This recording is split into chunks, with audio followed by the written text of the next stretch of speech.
因為養和貴，佢自己有自己嘅嗰啲網絡嗰啲佢就唔會嚟養和，咁大家即係先要澄清呢一點先，我哋係最貴嘅，呢個就係嚇。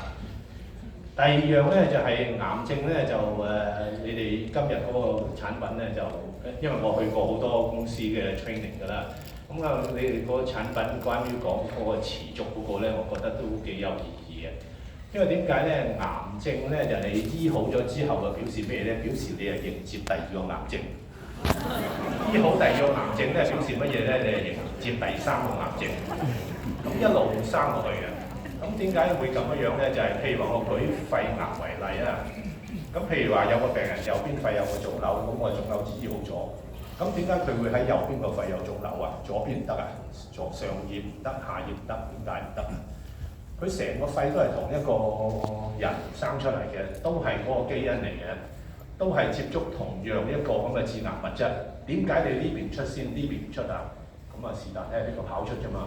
跑出咗之後，跟住另外嗰啲，佢因為已經都係受過晒嗰啲致癌基因啊、祖宗傳落嚟啊，又或者後天啊嗰啲咁嘅樣，其實係等時間咧幾時發啫嘛。所以變咗有咗一個之後，又有第二個，又有第三個。咁所以我啱啱聽到你哋話係1年之後咁樣就係會預咗係第二個啦。舉嗰啲例子全部都係年年中㗎嘛，好似年年有今日咁嘅樣好似。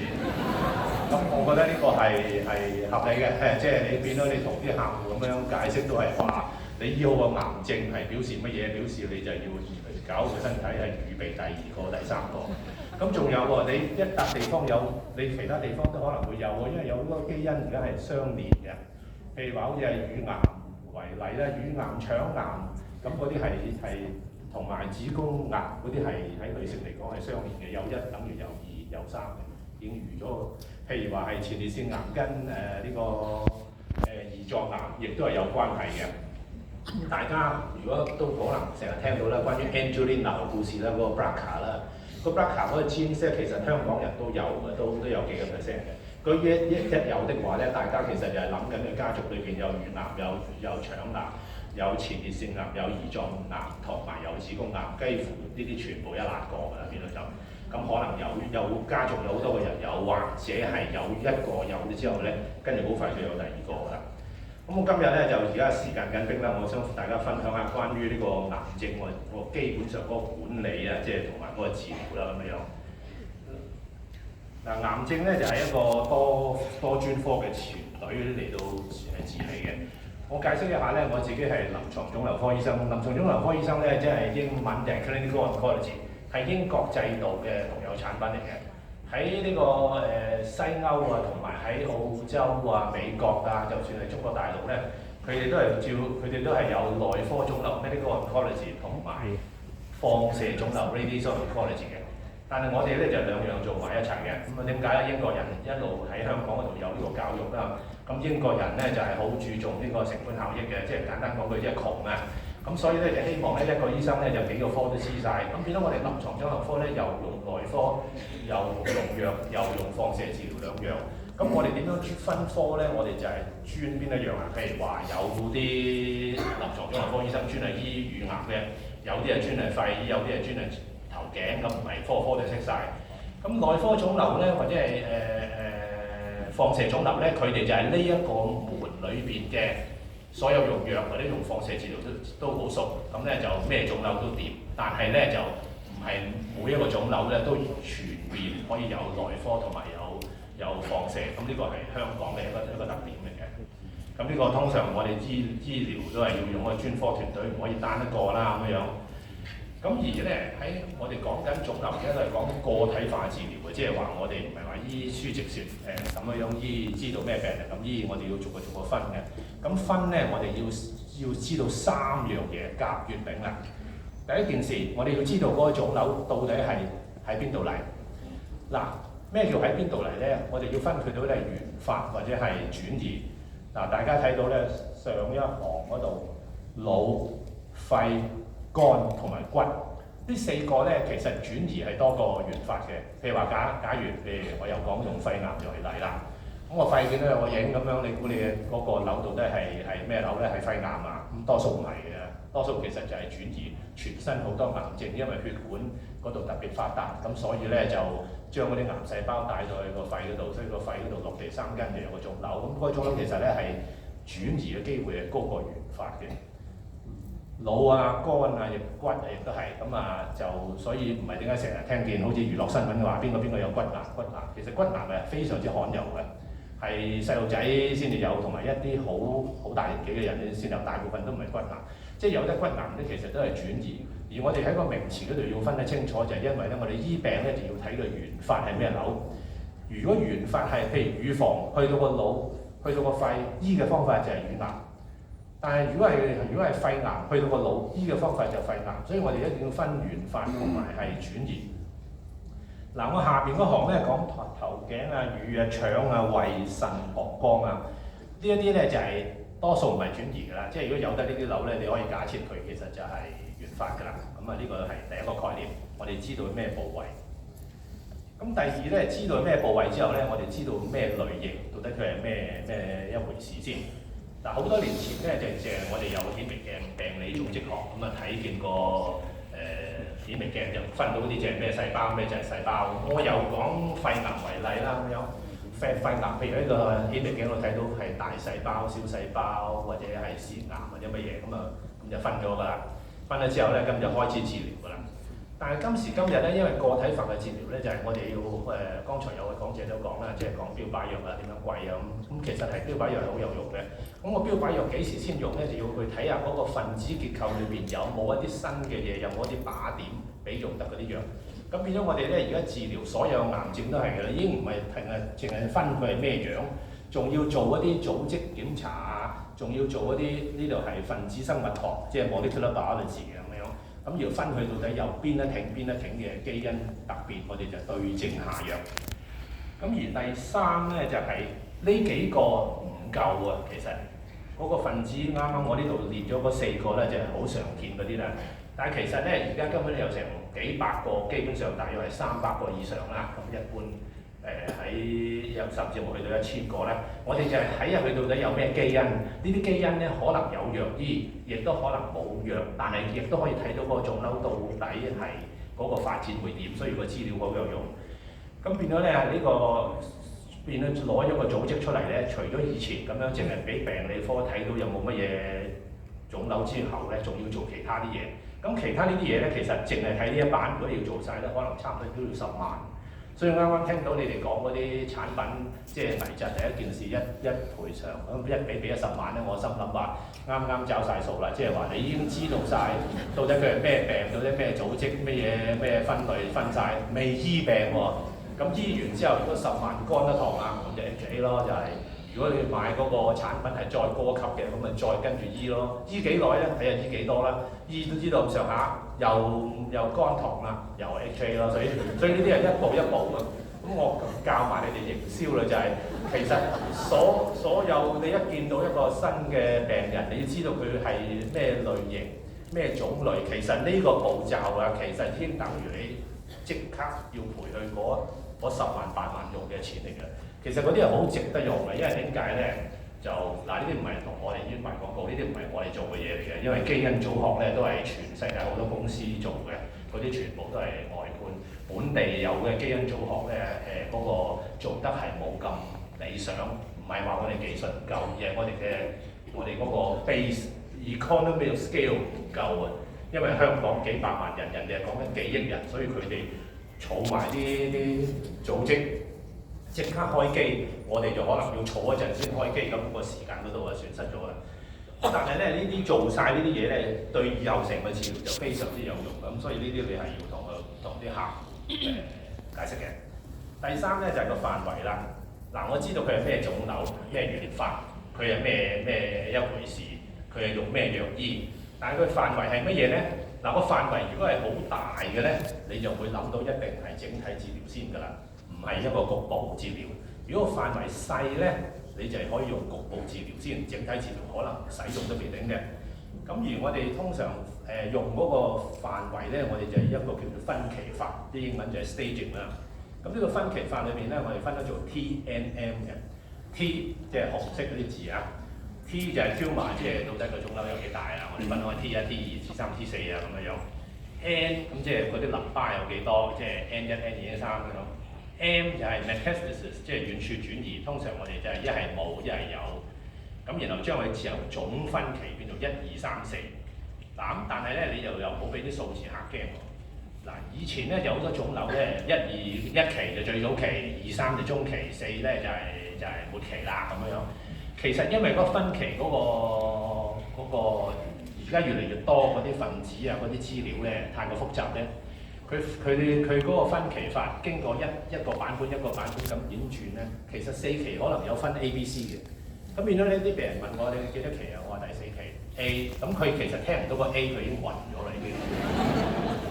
咁變咗咧，我哋又要知道，即係我哋唔係好中意同啲病人講話你係第幾期，即係個意義唔係好大。我要個體治療，我要知道你個腫瘤有幾大，點樣醫，用咩方法醫。你講幾多期幾多期咧，就我哋做一個統計上做學術研究，但係對你，好似我哋醫生對病人嗰個關係，或者你哋對個客嗰個關係嗰啲咧，其實就係要揾個好方法嚟到醫好佢，你唔好理佢係4乜。即係變咗4A 4B，我變咗我有時候要解釋嗱4A 就等於乜嘢，4B 等於乜嘢，講一輪嘢都係冇乜大，所以你要記住呢樣嘢。好啦，有晒甲乙丙之後咧，就係點樣樣咧？就係制定方案，對症下藥啦。咁所以又謀定而後動。嗱，點解我要講謀定而後動咧？就係你呢段做呢一堆嘢嘅時間咧，唔係1、2日可以做到嘅。譬如話你見到個病人照到個肺有個影，跟住你安排要做 CT， 跟住安排做完 CT 之後，發覺又要做埋個正電子掃描睇下周圍有冇轉移，跟住又安排要攞組織，嗰啲唔係話當晚可以做到嘅。有啲嘢你做個檢查，你要空肚，你係要或者戒口戒幾日，嗰啲冚唪唥都係要時間。跟住攞咗個基因出嚟，你拎去送去做檢查，嗰啲基因嗰啲，就算你去到快嘅地方啊，譬如話你去到新加坡、去到美國嗰啲佢開機，佢個過程都可能要10個工作天，你冇得快嘅。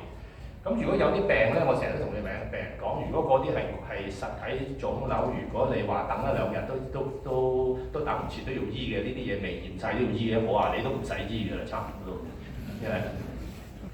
好啦，咁跟住就講下嗰個分期咧，用咩方法嚟到可以做啦？我哋就講緊影像診斷啊！嗱，影像診斷咧，第一樣咧，大家可能都知道正電子掃描 PET scan。咁 PET scan 咧就除咗個腦之外咧，其實係最好嘅方法，睇到晒全個身到底有冇轉移。但係有一點大家要注意就係咧 ，PET scan 即係叫做正電子掃描啦。正電子掃描我哋係打唔同嘅同位素落去個身體嗰度，不同嘅腫瘤咧就係吸收不同嘅同位素。咁然後吸咗之後咧，佢就會放一啲電子出嚟，咁你就攞到個影像。咁你注意喎，嗰啲同位素咧就係喺一啲特別嘅地方嚟到製造。咁而佢有個半衰期係好短嘅，有啲係幾分鐘，有啲係1、2個鐘頭。咁有咩意義咧？就係我哋通常用嘅同位素咧，就係葡萄糖，即係我哋第一個 F18 FDG 啊 ，fluorodeoxyglucose，嗰個係最普遍嘅。同埋咧嗰個咧就好多腫瘤都會吸收，所以你通常我哋出去做嗰個正電子掃描咧，冇講到乜嘢正電子掃描 understood 咗咧就係 FDG 㗎。咁 FDG 咧就係嗰個半衰期好長，咁變咗咧好多，譬如話你喺旺角彌敦道啊，喺呢個中環啊咁嗰啲鋪頭嗰啲地檔，我哋叫做呢啲 scan 咧，佢喺大埔吐露港工業園揾啲 food panda 之類嗰啲啦，嗰啲係揸架電單車都運得切。但係咧，如果係某一啲腫瘤咧，係佢要用不同嘅同位素咧，嗰啲只可以喺醫院做到，因為佢嗰個 half life 做出嚟可能幾分鐘，你呢間房做出嚟臨轉去第二間房，其實佢已經 decay 咗㗎啦。咁變咗我哋成日講話做個正電子掃描冇嘢，咁我要想知就係你到底嗰個係咩瘤先，係咪冇嘢先？嗱，睇到第2行咯喎，肝同埋腎。嗱，好常見嘅肝癌。肝癌其實 FDG 光嘅，所以你做完個 FDG PET 咧就發覺冇嘢，咁其實係等於冇做過，係應該做咗個 C11 acetate 另外一個同位素。另外一個前列腺癌 prostate，咁呢一個咧 FDG 入國嘅 C11 入國嘅，佢要做嗰個叫 PSMA 就係 prosthetic specific membrane antigen， 即係要呢一啲同位素佢先光。咁所以譬如話你見啲客戶話我做個 PET scan 啊咁樣，點解一間廠一間醫院做嗰個 PET scan 會貴過呢個其他嗰啲貴幾倍咧？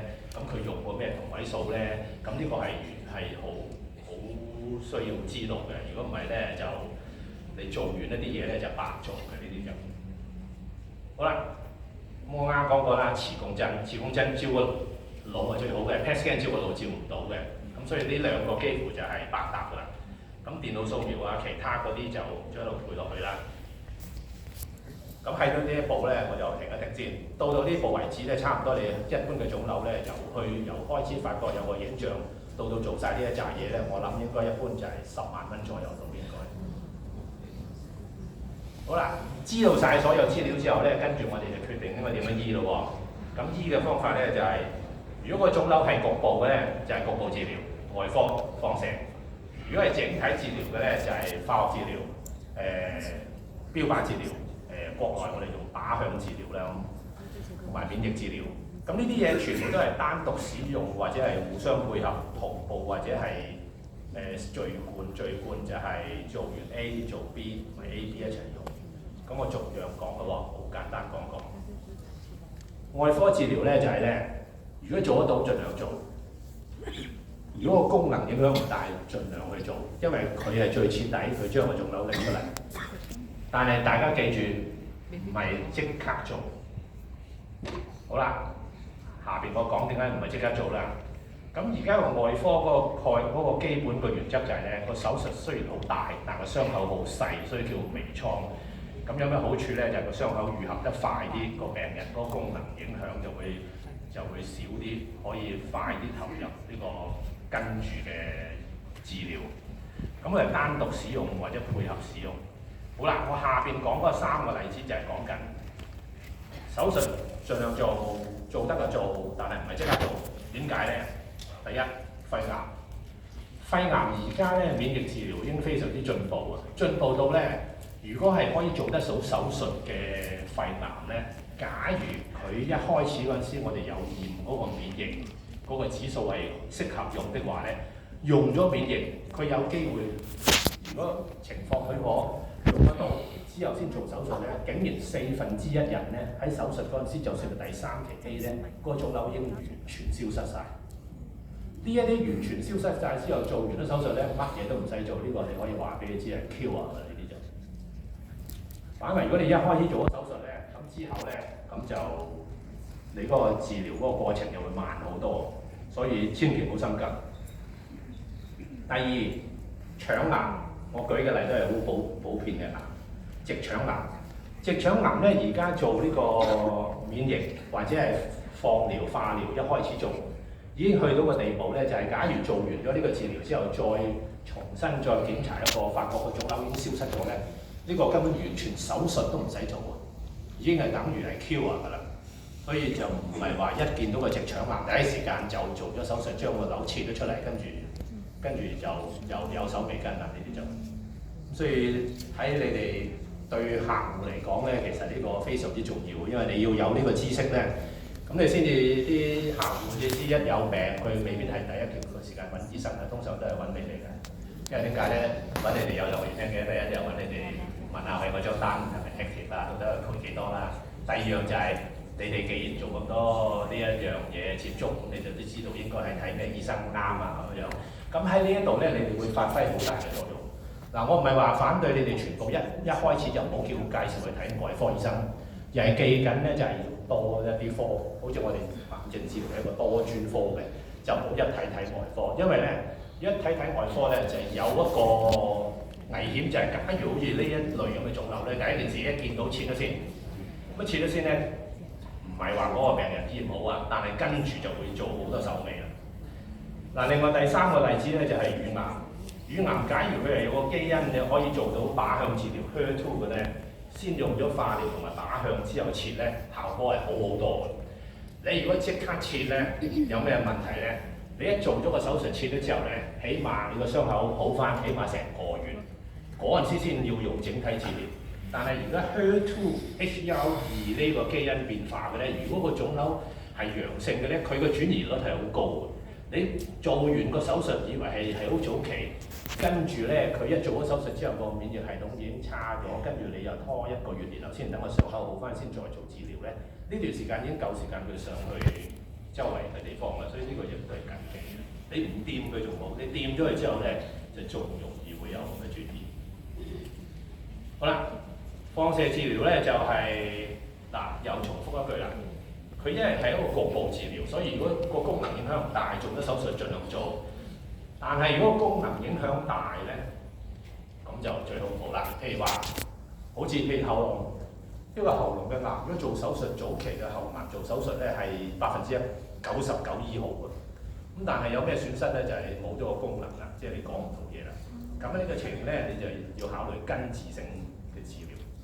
咁另外亦都有啲情況，譬如話好早期嘅癌症，譬如好似個肺癌好細嚿嘅，你其實切得到就應該可以醫得好好嘅。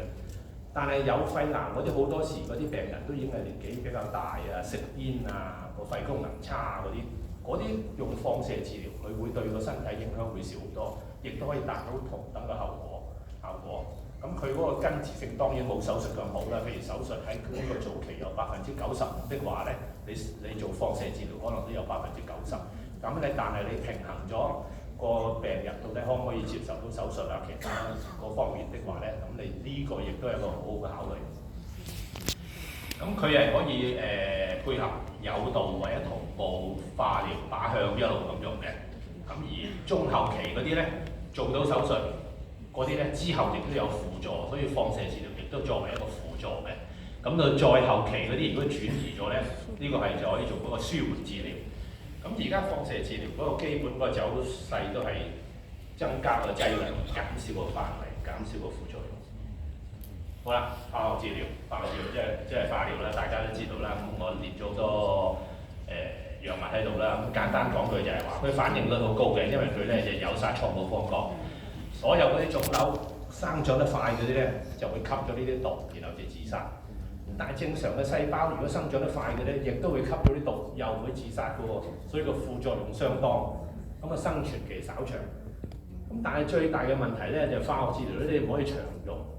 你用幾個療程咧，你正常嘅人都用唔到，打完之後，好似做光佢打到散咗啦，根本你都要停㗎啦。所以你一定要有其他嘅治療嚟配合，佢只係一個短暫性嘅，所以不可長用。咁呢個係第一個整體治療。而第二個整體治療咧就係激素治療啦。嗱，激素治療咧就係個特點就係佢反應率好好。咁譬如話前列腺咁，前列腺咧就係佢中意男性荷爾蒙。咁我哋而家俾一啲治療俾佢，就係要反佢男性荷爾蒙，咁就令到佢咧嗰個腫瘤生長就冇咁容易。咁呢個就係可以長用，但係只可以大瘤生存，即係話你用得荷爾蒙治療咧，你一停你就冇啦。嗱，呢一樣治療方式咧，就有啲似我細個嗰陣時聽啲人講毛語錄啊。毛語錄佢話：凡是敵人贊成的，我們便反對；凡是敵人反對的，我們便贊成。咁因為咧，乳癌咧就中意呢個雌性荷爾蒙，所以我哋要俾雄性荷爾蒙佢，即係攻邊度乸邊度攻。前列腺咧就係個腫瘤中意雄性荷爾蒙，我哋就閹咗佢。咁但係呢一個情形咧，你一路係要保持